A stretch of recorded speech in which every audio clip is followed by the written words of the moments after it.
My name is Rabbi Dr. Shimon Cowan. I'm the director of the Institute for Judaism and Civilization in Melbourne, Australia. I'm very pleased to have been invited by the director of this website to offer my services to readers and visitors to this site. My specialty is the universal aspect of Torah law, that is to say, the universal aspect of the revelation which was made at Sinai more than 3,000 years ago. This revelation contained a body of 613 commandments which were given to the Jewish people and 7 commandments which were given to the non-Jewish world. The 7 commandments go back to the beginnings of creation. They were completed with the survivor of the biblically narrated flood, Noah. But their authority and their definitive form is given at Sinai.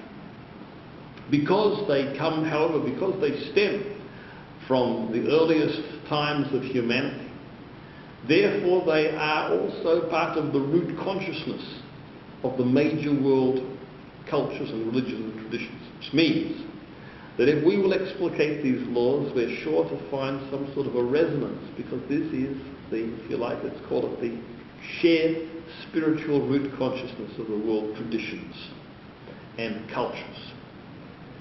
These laws now are of increasing practical significance.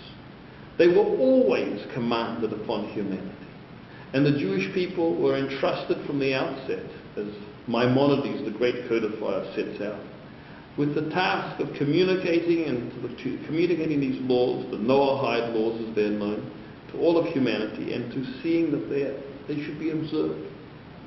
However, for millennia, it was a dangerous proposition for Jews to preach these laws to humanity, because Jews themselves were sufficiently occupied with saving themselves from various kinds of persecution.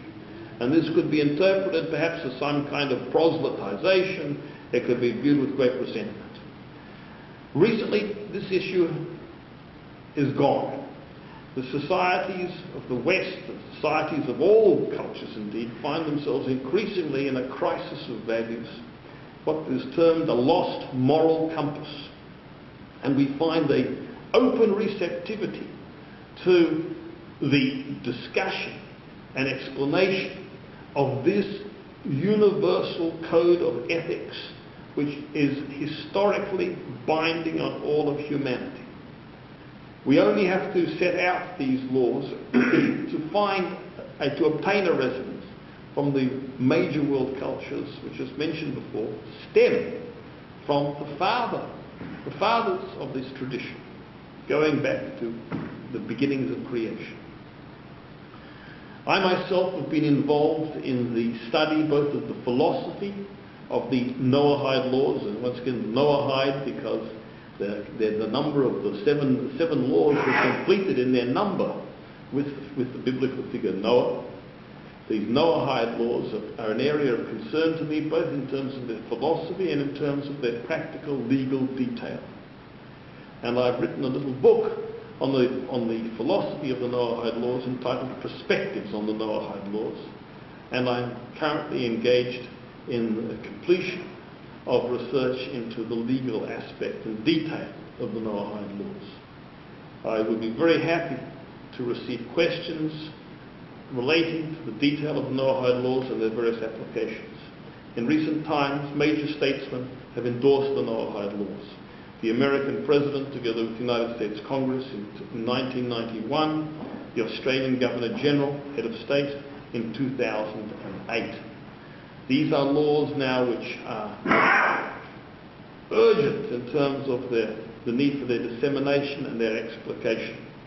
So I'm very pleased to direct visitors to this site to a work which I've written entitled Perspectives on the Noahide Laws, which deals with various aspects of the philosophy of the Noahide laws, their relationship to theology, philosophy, psychology, sociology, and politics. And in addition to that, to invite you to submit questions in regard to the actual practice of the Noahide laws and their applications to all the questions of contemporary life.